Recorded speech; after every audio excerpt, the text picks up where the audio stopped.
Kirke i København, og hver søndag der samles 20.000 mennesker i det internationale kirke. Det er vi glade for.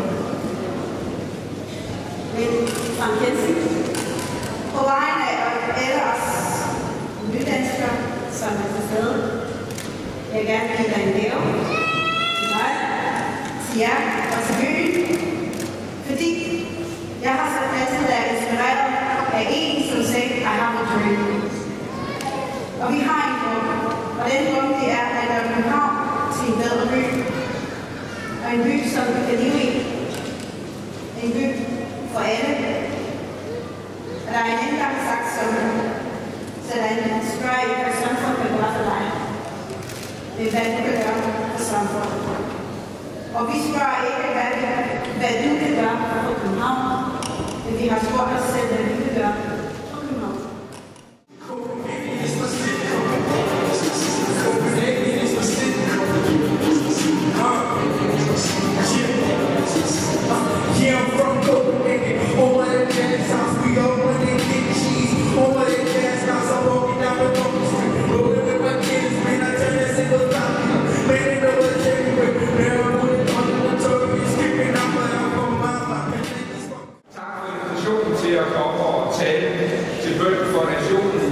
Om temaet i nationen, en nation, fælles mål. Det er dejligt at se så mange nydanskere, der er kommet her i dag for at samles i bøn for jeres nye hjemland. Nogle vil måske spørge, hvad jeg laver her. Det her er en kirke, en overborgmester hører til på et rådhus. Det her er en prædikestol, en overborgmester hører til på en talerstol. Det her er en helligdag, hvor en overborgmester hører hjemme i sit sommerhus. Nej, det sidste var det sjovt. Let us pray. Heavenly Father, we want to pray for different aspects of Denmark. We are so thankful that we can come together and commit this nation into your faithful hands. One of the things that has affected not only Denmark, but the entire world, is the economy.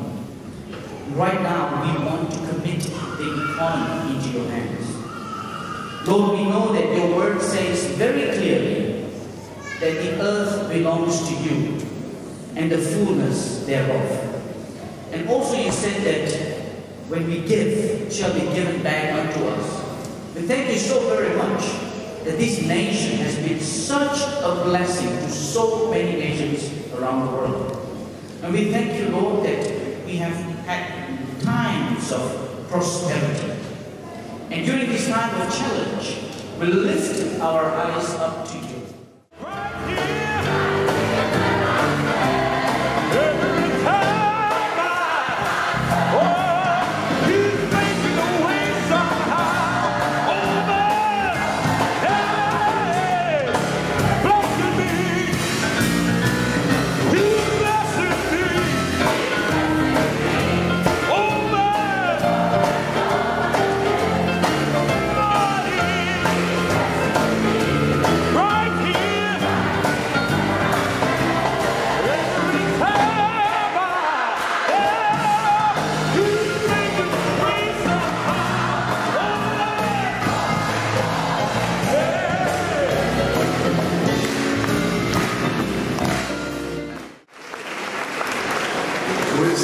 Herrens velsignelse.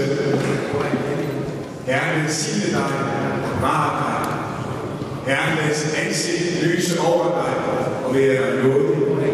Herren løfte sit påsyn på dig og give dig fred i Jesu navn. Amen.